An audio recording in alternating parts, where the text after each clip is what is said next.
Hi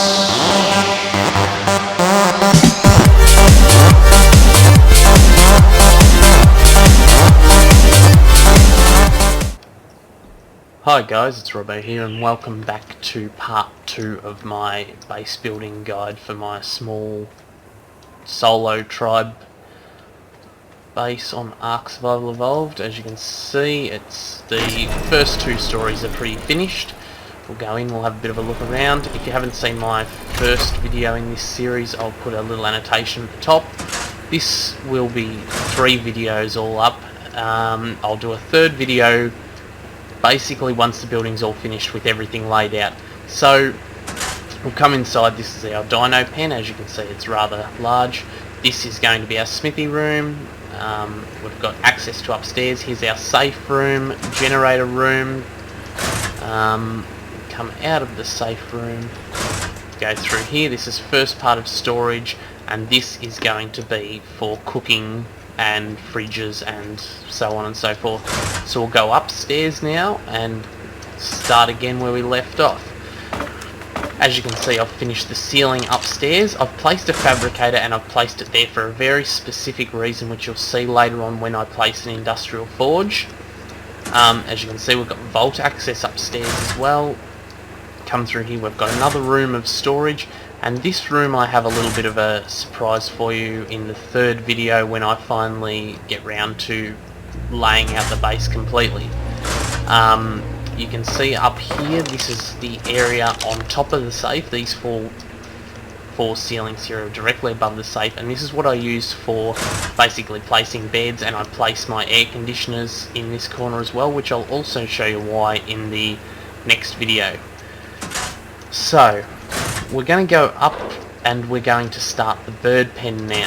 Now, quite often, if you don't want to have a whole pen for birds, if you're only a small tribe or a solo player, you can take out this wall here, out into the dino pen, take out this 4 section of wall here, and use this section here to land your birds in.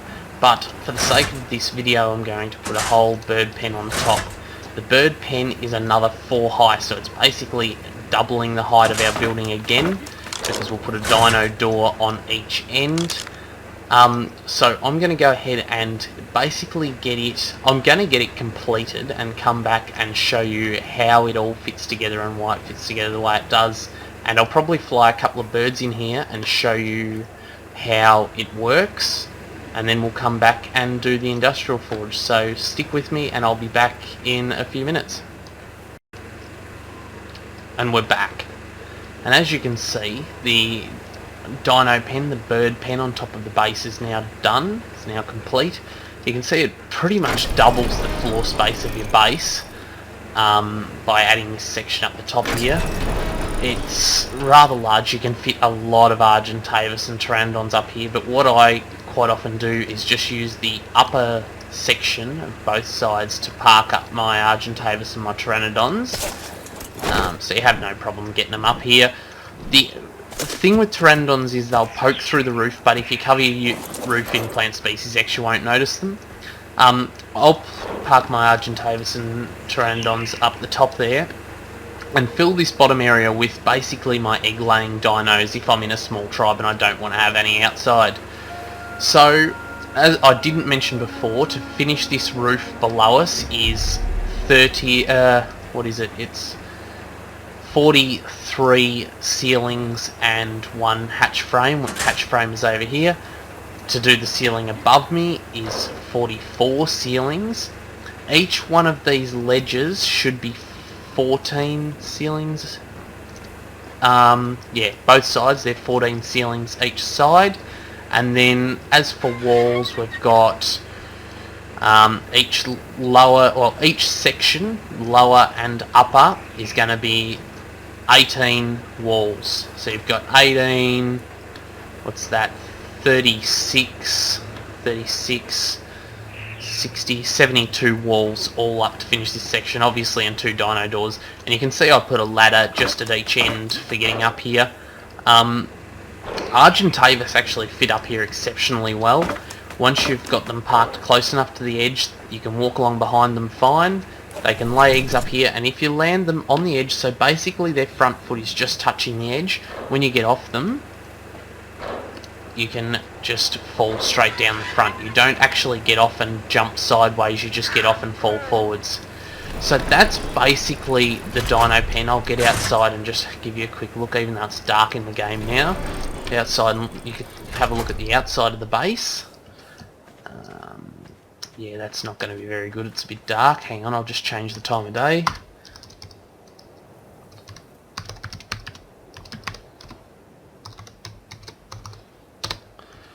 There you go, so there's the outside of the base. Disregard the level on that Argentavis, it's a admin spawned in one, so it's got a funny level. You can see how the pens line up.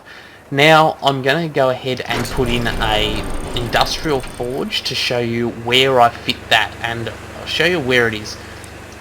Basically I put it just here, outside here, and I'll show you, I'll get it in and I'll show you why. Just a quick tip, if you've never put an industrial forge into a base before, it's a good idea to go into a single player, spawn a couple of them in and practice putting them in a room, because they can be quite difficult to get in. So I'm going to go and put that in now, and then I'll be able to show you why I've put it in. I'll also kit out this room as well, and I've got to make a couple of little modifications to the building to make this industrial forge make sense, and I'll see you in a few minutes. Now, as you can see, we've got a room for the industrial forge on the side of our building. Now, the first thing you notice is I've got 3 dino doors around here.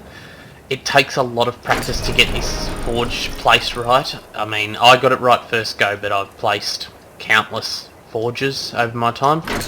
As you can see, having 3 doors gives you access to unload 3 dinos at a time, and then some, as I'll show you once we get back inside and get upstairs. As you can see, it's just a case of opening the door, close the door, you can stand inside. There's actually room. Quite often what we'll do is put chests inside here and over in this corner for things like fuel, and also for dropping off metal, crystal and obsidian. So we'll go back into the main base and I'll show you why everything's placed where it is. So we haven't lost the door, but you can see where the industrial forge is out there, and we've actually got a trapdoor here. A window here, so you can access the industrial forge through this window. And what I normally do is put my smithy table, I'll show you exactly where I put it. What's it under? Power and crafting, smithy. I'll take 3 of them for now, I'll throw some out in a minute. So I'll place my smithy right about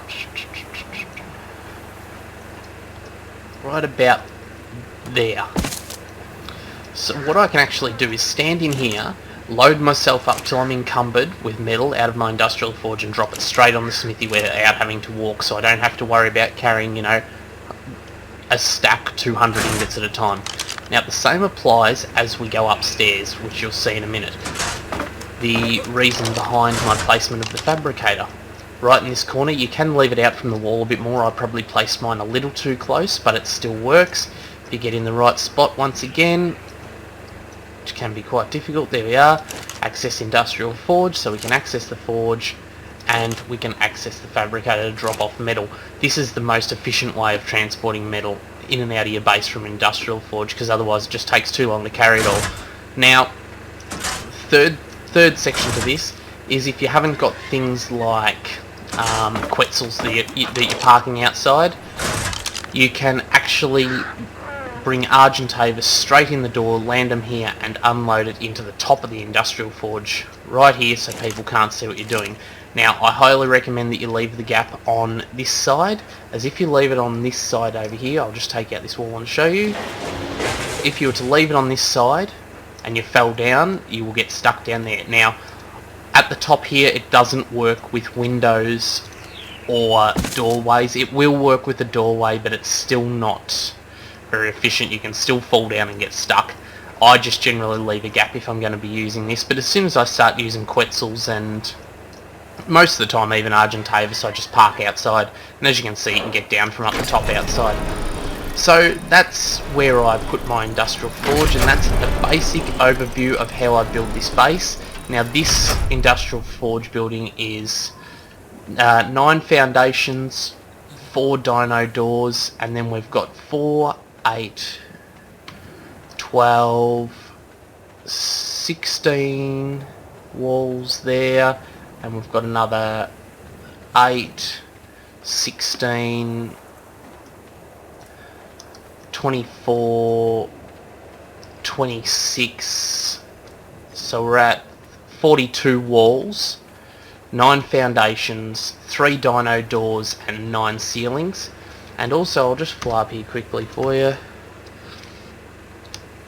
You can actually then also use this here as an outside landing pad, which I've done often. I've even extended from here and made basically put pillars up and made an off the ground lean-to and put my Quetzal in here once before, but that was quite a difficult, quite a large build, and I'm not going to show it in this video. So that's basically the end of this base. I'm going to go ahead now and do a third video for this where I'm going to kit out the whole base as I'd set it up with pretty much everything in it, and come back and give you a complete tour of the base. So thanks for watching. Remember to like this video and the previous one if you liked them, if they were useful to you, and hopefully I can see you again in another video.